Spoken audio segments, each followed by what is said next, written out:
Assalamualaikum warahmatullahi wabarakatuh. Ketemu lagi dengan saya Rikman Redavan di Sharing Gun. Dalam video kali ini kita akan belajar sedikit tentang hierarki utama di dalam Unity untuk memahami bagaimana sebenarnya cara kerja Unity dalam proses pembuatan game atau pembuatan aplikasi. Eh untuk memahami itu semua, sepertinya mungkin saya akan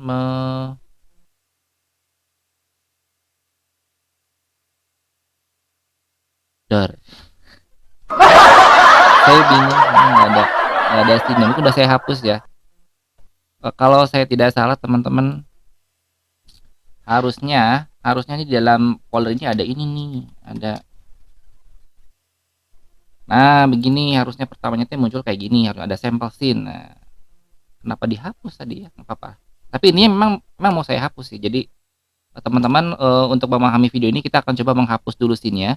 Dan kita akan membuat 3 buah scene yang berbeda ya supaya dapat bayangan lah. Baik, yang pertama saya akan save sebagai scene 1. Kemudian ini saya save lagi scene 2, salah. Ini misinya di sini.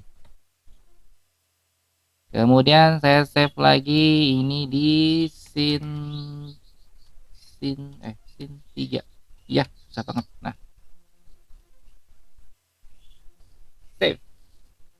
Nah, jadi teman-teman kalau kita lihat di panel yang bawah ya, di yang panel project nih, bukan panel sih namanya, yang benar adalah window sebenarnya. Cuman saya lebih suka nyebutnya panel.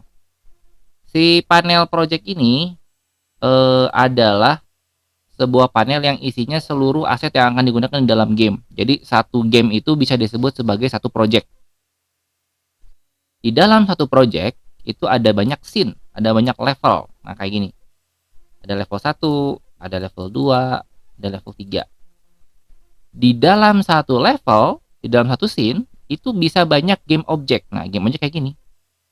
Nah, untuk memudahkan perbedaan antara setiap scene, saya akan coba tambahkan di setiap scene ini game object yang berbeda-beda.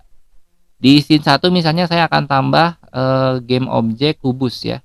Teman-teman bisa membuat game object dasar di Unity dengan mengakses menu game object, kemudian 3D object, di sini ada cube.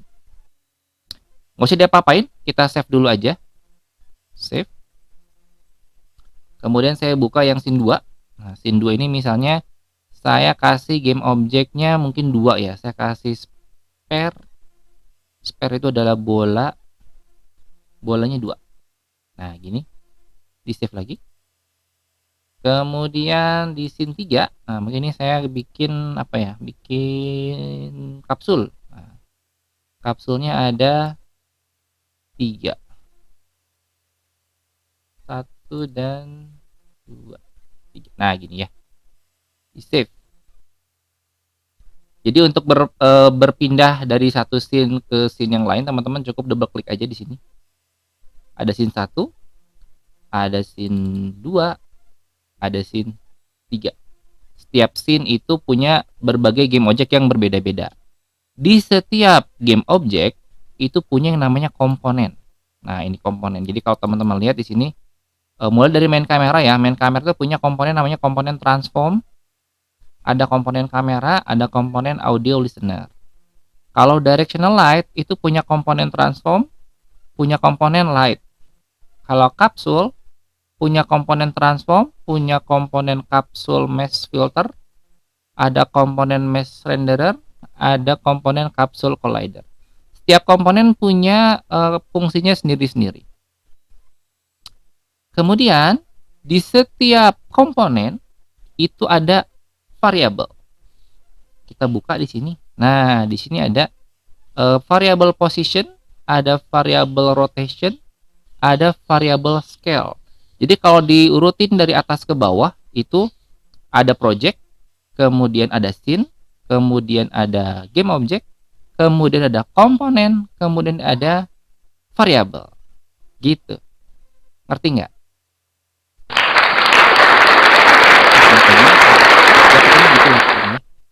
Jadi untuk memahami proses si pembuatan game di dalam Unity, Anda harus memahami dulu hierarki dari setiap objek yang berkaitan di dalamnya. Kemudian dari scene ini ternyata Unity itu punya konsep multiverse, teman-teman. Multiverse itu jadi seperti apa ya? Seperti universe yang digabung. Ini kalau misalkan teman-teman lihat kan ada scene 1, ada scene 2 ya.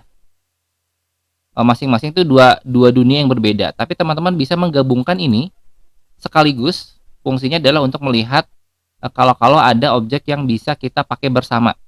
Misalnya scene 2-nya saya drag ke sebelah sini. Nah, teman-teman bisa melihat di sini akan ada dua buah scene yang bergabung.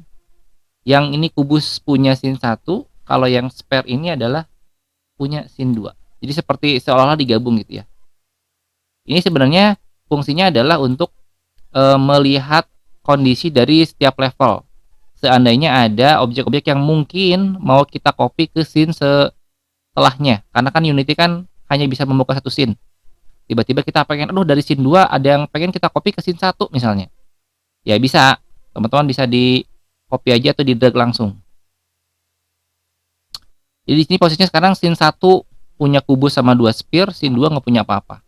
Kalau ini kita save, maka kemudian kita remove ya. Maka yang terjadi adalah scene 1 punya 3 objek, scene 2 tidak ada, scene 3 masih ada. Itu teman-teman. Nah, jadi fokus utama kita adalah hari ini bagaimana Anda memahami hierarki dari setiap komponen pada Unity, terutama di bagian komponennya dulu. Nanti untuk masalah variabel di setiap komponen akan kita bahas di video selanjutnya. Sekian dulu dari saya. Terima kasih banyak atas perhatiannya. Assalamualaikum warahmatullahi wabarakatuh.